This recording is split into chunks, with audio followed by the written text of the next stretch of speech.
Terra Luna Classic once again getting rejected at $0.0001. We keep seeing this happen over and over again. So it looks like we're getting rejected at the moment. We're seeing a bit of continuation to the downside for this project here.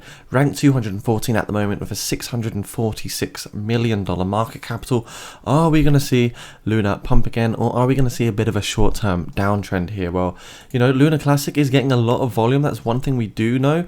Binance, FTX, and KuCoin providing a massive amount of volume combined, over $20 million, but it's still not enough to bring the price of that Luna up. We need more burning in this ecosystem. You can see a lot of altcoins today are also getting rejected. We've hit a lot of euphoria and greed in the market, so we're bouncing off of those resistances to the downside at the moment. So let's take a look at Luna Classic. If you're new to the channel, do subscribe, as I'm doing a $200 giveaway of my favorite project, Lucky Block.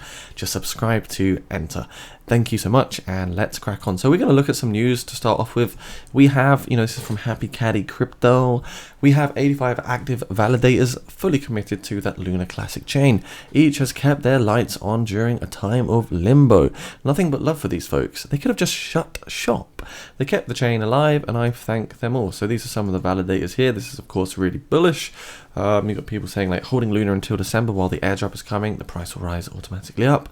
Are the 85 validators going to install the new version? Is that confirmed? So in small talk, this is actually just really bullish for the entire ecosystem. More validators, the more bullish we can feel. You can now also stake your Luna Classic on BitTrue Official. This is really nice if you want to capitalize more. You can see you've got a 30-day lock-in period here, but 4% is quite a good reward, to be honest.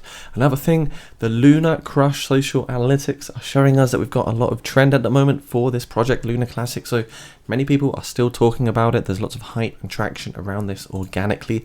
And the last thing is, our technicals are saying it's still a strong buy. Personally, I think it's a very risky one to look at, but got to follow the trends. Luna Classic, of course, being one of the strongest out there. So Luna Classic is a $645 million market cap.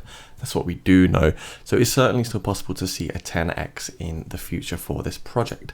Now let's have a look at what's going on. So we've really got this fine line here at the 0.0001 price level.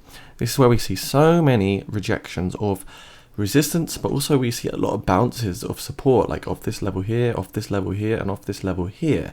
So it's such a sensitive price area, but we are unfortunately getting a rejection at the moment from the support level. As you can see, we're about 2.98% down at the moment. So I'm looking at the next levels of support that we have got here for Luna Classic. We've got the 0.000097. We also have this wick right here, which is another level that we can look out for if we do see a bit of continuation.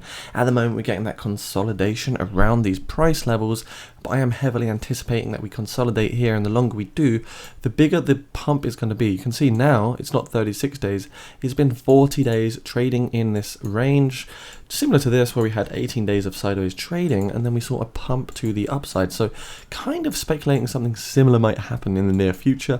We do have these support levels to look out for. So if we lose this level here at the 0.000097, we may see continuation down to a lower support level like the 9.5. If we lose the 9.5, we could see a 9.4. So what would be ideal is, of course, we bounce back through this resistance at 0.0001, and then we can start seeing more swing highs. But every time we do, people are seeing a lot of value here at this sort of point 0.0001112 level. That's where people are naturally trying to take some profits, and that's what's damaging the price structure here. But you can see it doesn't really matter. There's still a lot of volatility. I mean, look at the swing lows to swing highs. They're really big waves. You see that?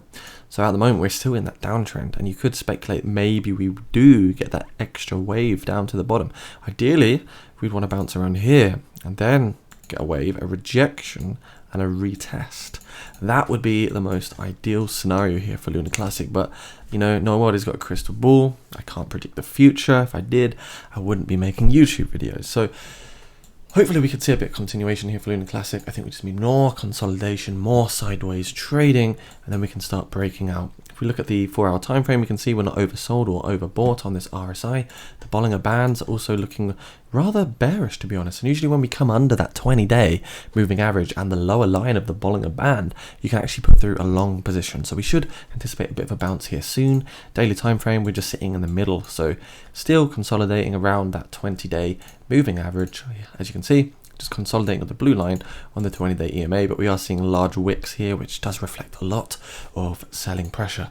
The 30-minute time frame, putting through our first green candle, so we might start getting reversal to the upside slowly but surely. Who knows? Time will tell. Make sure, guys, if you're new here, do check out my Telegram, my Discord, all the socials down below as well. So crypto fear and greed index sitting at 42, slowly climbing back to a neutral market. Are we going to see greed again? Will that be saved for later, or will we see it soon? Again, only time will tell. I think it's nice to see that the extreme fear phase did prove to pay its prospects, and lots of people have benefited very, very nicely from scooping up that extreme fear. And if we look at the rainbow chart, again on the logarithmic regression here, you can see that Bitcoin is just slowly creeping up into the light blue region now. So technically, there is less value to buy Bitcoin today than there was maybe buying it 4 weeks ago at 17k, and I think the price also reflects that. So maybe we will come back into this light blue ribbon, but we could still easily come back into the dark blue. As I say, lots of macroeconomical suppressors right now, lots of geopolitical nonsense and crisis going on, which is all affecting a crypto bull market. Hopefully we'll see the next consumer price index report on the August 10. Hopefully that'll be a lower figure than last month, because we might start going into a bit of disinflation. That would be super ideal. Anyway, if you're new here, guys, smash subscribe, like, comment, let me know what you want to see, and I'll see you soon.